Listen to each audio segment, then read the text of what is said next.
Assalamualaikum warahmatullahi wabarakatuh. Kembali lagi bersama saya Akhirul Anwar Harahap. Jadi pada video kali ini saya akan membahas tentang diagram UML yang ketiga, yaitu sequence diagram. Jadi sequence diagram itu sendiri adalah sebuah diagram yang digunakan untuk menjelaskan dan menampilkan interaksi antar objek-objek dalam sebuah sistem secara terperinci.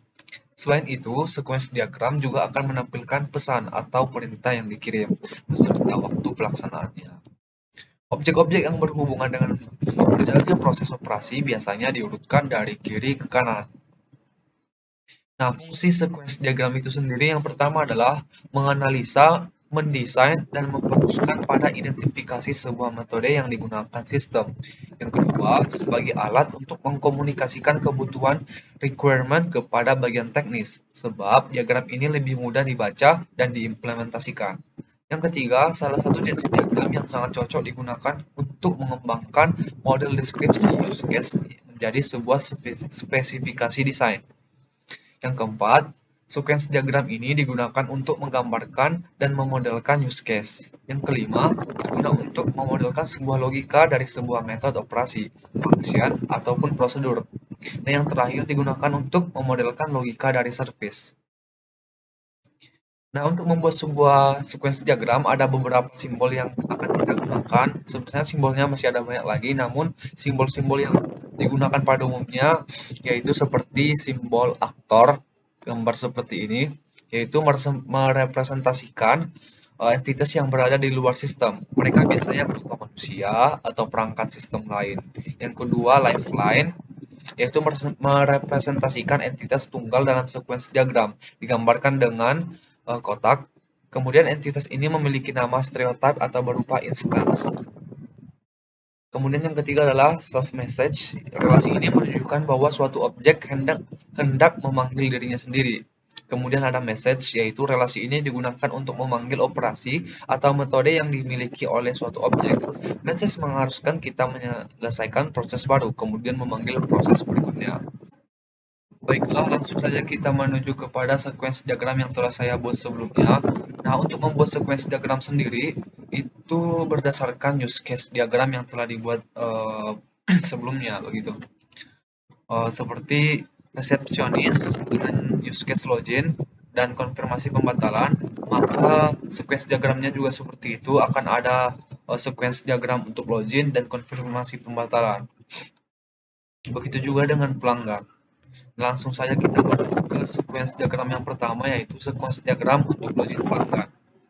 Nah, seperti yang terlihat di sini, ada beberapa objek dan aktor yang terlibat. Untuk aktornya sendiri di sini ada pelanggan, kemudian untuk objek yang terlibat seperti halaman login, check user control, data pelanggan, dan menu utama. Nah, masing-masing objek ini akan berinteraksi satu sama lain. Nah, dimulai dari pelanggan. Nah, aktivitas yang dilakukan oleh pelanggan pertama kali yaitu tentu saja akses halaman, kemudian input username dan password, kemudian menekan tombol login. Saya perbesar terlebih dahulu. Kemudian pada halaman login akan melakukan kirim data, kemudian check user control akan memvalidasi data login yang telah diinputkan oleh pelanggan tadi. Kemudian akan terlihat hasilnya. Di sini ada untuk yang valid akan menampilkan menu utama, dan untuk yang tidak valid akan menampilkan kesalahan. Nah, karena hasilnya ada dua, maka untuk memudahkan kita dalam mengklasifikasikannya, itu dikurung dalam sebuah frame, namanya yaitu combine, ini namanya combine alternative frame. Jadi untuk memudahkan kita mengklasifikasikannya, ini dibuat dalam sebuah frame yang namanya combine alternative frame, di mana di sini dibatasi oleh sebuah garis, bagian atasnya untuk yang valid dan bagian bawahnya untuk yang invalid, begitu, atau tidak valid. Nah, untuk yang valid akan menampilkan menu utama, dan yang untuk invalid akan menampilkan kesalahan, begitu. Nah, selanjutnya kita akan masuk ke sequence diagram untuk aktor pelanggan yang kedua, yaitu sequence diagram pemesanan kamar. Di sini ada beberapa aktor dan objek yang terlibat, yaitu untuk aktornya sendiri yaitu pelanggan, kemudian objek yang terlibat seperti menu utama, menu pesan kamar, dan aplikasi e-money serta server basis data. Nah, ini dimulai dari pelanggan, yaitu pelanggan melakukan akses halaman ke menu utama, kemudian memilih menu pesan kamar. Kemudian pada menu utama akan memesan kamar, setelah itu melakukan pembayaran. Setelah melakukan pembayaran, eh, akan menyimpan data uang masuk. Server basis datanya akan menyimpan uang data masuk, data uang masuk, kemudian akan menampilkan pesan.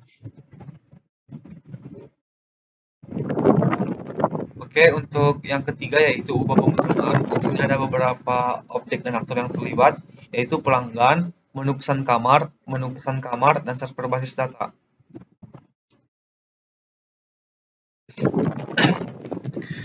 Eh, di sini yang pertama pelanggan yang itu melakukan akses halaman, kemudian memilih menu pesan kamar.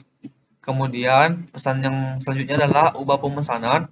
Kemudian dari ubah pemesanan, kemudian oleh server basis data akan menyimpan data, kemudian menampilkan pesan yang telah diubah.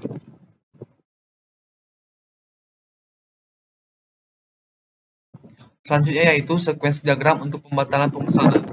Di sini ada beberapa objek yang terlibat seperti pesan kamar, kemudian server basis data. Dari pelanggan, yaitu mengakses halaman pada menu pesan kamar, kemudian memilih menu pesan kamar, kemudian membatalkan pesanan, menyimpan data, dan menampilkan eh, tunggu konfirmasi resepsionis. Oke, selanjutnya kita masuk kepada sequence diagram dari login resepsionis. Di sini aktor yang terlibat yaitu resepsionis. Untuk objeknya sendiri ada halaman login, cek user control, data pelanggan, dan menu utama. Sama seperti login pada pelanggan, yaitu resepsionis melakukan akses halaman, kemudian menginputkan username dan password, kemudian menekan tombol login. Nah, setelah menekan tombol login, maka pada halaman login akan mengirimkan data untuk dicek oleh check user control. Nah, kemudian akan memvalidasi data login. Nah, data pelanggan tersebut akan divalidasi apakah datanya valid atau tidak. Jika valid akan menampilkan menu utama, namun jika salah akan menampilkan pesan kesalahan. Oke, selanjutnya diagram konfirmasi pembatalan. Nah, di sini menu yang terlibat atau objek yang terlibat yaitu menu utama, menu daftar pemesanan kamar, aplikasi e-money, dan server basis data. Di sini resepsionis akan melakukan akses halaman, setelah itu memilih menu data pemesanan kamar. Nah, pada menu utama akan melakukan konfirmasi pembatalan kamar, kemudian menu daftar pemesanan kamar yaitu mengembalikan uang pelanggan yang dilakukan oleh resepsionis. Kemudian pada aplikasi e-money menyimpan data uang keluar oleh server basis data, kemudian setelah itu akan mengirimkan pesan yaitu pemesanan kamar telah dibatalkan. Oke, demikian sequence diagram untuk reservasi hotel. Semoga video ini bermanfaat. Saya Akhil Anwar Hana diri. Mohon maaf jika ada kesalahan. Untuk diagram UML yang berikutnya akan kita lanjutkan di video berikutnya pula. Assalamualaikum warahmatullahi wabarakatuh.